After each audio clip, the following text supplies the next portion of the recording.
Jira jirtu hordoftoota chaanaalii Maatiyaas Taayituu hundinuu bakka jirtanitti nagaa fi salaamtaan ta'e isin geessu jecha har'a viidiyoo barnoota viidiyoo riikardii akkamitti goonaa fuula kompiitaraa irraa yookiin iskiriin kompiitarii irraa iskiriin riikardii kamii fayyadamnaa viidiyoolee garaagaraa yeroo hojjennu viidiyoo barnootaatis ta'e viidiyoo meeshaa teekinooloojiitiin wal qabatu kan iskiriin irra kompiitaraa tokko irra jiru akkamitti qulqullinaan waraabnaa kan jiru qabadee dhiyaatee jira.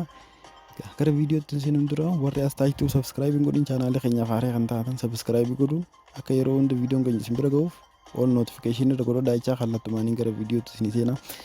Egaa appilikeeshinoonni ol sooftiweeroonni garaagaraa ni jiranii kan viidiyoo ediitii sitti godhan akkasumas riikardii sitti godhanii jechuudha. Kaameraalee garaagaraa kaameraa gatiin isaa qaalii dirqama isin hin barbaachisu siistama mataa isinii fayyadamuudhaan meeshaa qabdanirraa iskiriin riikardii yookiin kaameraalee garaagaraa fayyadamtanii viidiyoo qulqullina qabu waraabuun ni danda'ama jechuudha. Mee akkamitti kompiitara tokkorraa iskiriin riikardii fayyadamuudhaan aappii akkam fayyadamnee akka riikardi goonu waliin ilaalla. Jalqaba maal gootanii kompiitarrinis akkuma bilbilaa pileestoorii qaba. Kompiitara Maayikiroosoft Stoorii jedhama. Isa kana keessa seenuudhaan aappii barbaadamu aappii iskiriin riikardii qulqullinaan riikardi godhu bareedaa buufachuu ni dandeessanii siistama itti Maayikiroosoft Stoorii keessaa aappii daawunlood ittiin gootan viidiyoo ammaan dura dabre keessatti hojjedheetiin jira jechuudha. Saniifuu har'a immoo aappii daawunlood goone san akkamitti fayyadamuudhaan riikardii iskiriin riikardii goonu viidiyoo barbaanne qabadee dhiyaatee jira. Amma fakkeenyaaf an aappii tokko buufadheetiin jira as keessatti. Aappiin inni buufadhee jiru kun hamii as keessaan seenama. Eessa istaartii iddoo turre dhufuudhaan iskiriin riikardii kan jiru buufadhee kan hin qabu saniin riikardii godheetiin isin agarsiisaa jechuudha. Faayin iskiriin riikardii kan jiru kanaan qabaa amma fakkeenyaaf viidiyoo iskiriin kanarra jiru suuraa kiyyallee dabalatee kaameraa qaba. Sagaleellee waan cinaa teessanii haasoftan haruma salphaa ta'een fayyadamuu dandeessanii jechuudha. Amma kana sii baha. Faayin iskiriin riikardii erga kana sii banamee maal gootaa waan ispiikarii jira amma maayikiroofoonii jira inda kaameraa jira. Yoonii fi viidiyoo kompiitara kanarratti hojjechaa kaameraa fayyadamuu feetes suuraa cinaa godhuu feetes asiin kaameraa kana oon goota. Haruma salphaa ta'een suuraa keetis viidiyoo ta'e hojjettus wal cinaa sii godhaa deemaa jechuudha. Akkasumas yeroo riikardi gootu sagalee ta'e maayikiroofooniidhaan yoonii fi barbaadde ni goota. Ana oon goota. Inni biraa immoo ispiikars waan jedhamu viidiyoolee garaagaraa yeroo hojjettan sagaleen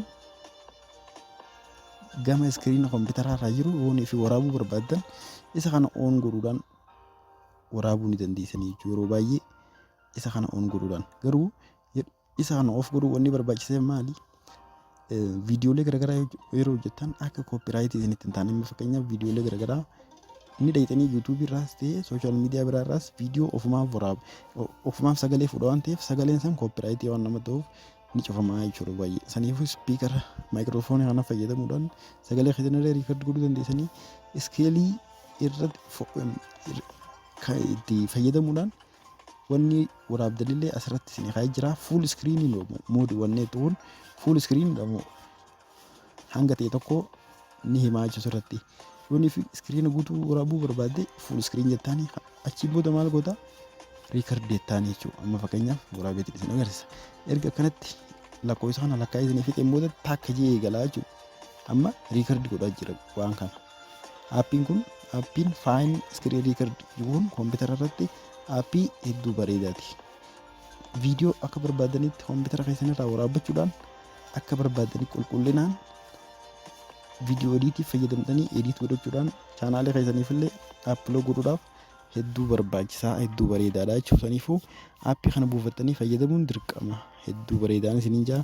Mee amma riikardii kana maalitti akka jiruu fi akkam akka godhee jiru akkamitti akka waan riikardi goone kana seef godhuun isin agarsiisa. Amma isteeppitti aanuu irratti jechuudha.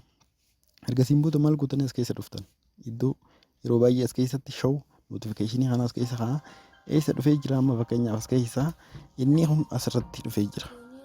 Erga asirra dhufee boodatti maal gootanii oon ni cuftan. Erga cuftanii booda maal gootanii karaa salphaa ta'een banachuudhaaf akkanatti irra kilik gootanii seef godhee jira. Manni istooppi erga jettanii boodatti maal godhee jira bane seef godhee jira. Haruma salphaa ta'een seef godhee jira. Diskitooppii keessanirra deemtanii ilaaluudhaan ni danda'ama jechuudha. Karaa salphaa ta'een akkana seef godhee jira.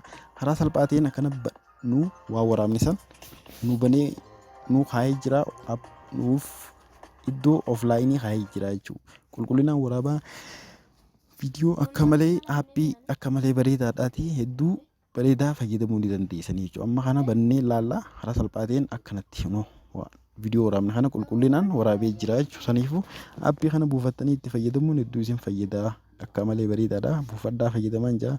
Har'aaf viidiyoon keenya kanuma hanga yeroo itti aanu walitti deebinutti waan nu daawwattaniif galatoomaa jecha. Yeroo gaarii yeroo baay'ee chaanaala keenyaaf haaraa warri taatan sabiskiraayib laayik sheer godhuun hin dagatinaa jecha. Akka yaada koomeentii irra nu qo'isanii isiniin jaa. Har'aaf viidiyoon keenya kanuma